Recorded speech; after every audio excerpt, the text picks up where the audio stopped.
Sama and the Cat. Written and illustrated by Sanaa Aboyosef.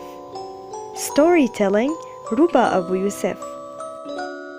Sama was playing in the garden. Sama suddenly saw a cat. The cat was hungry, tired, and dirty.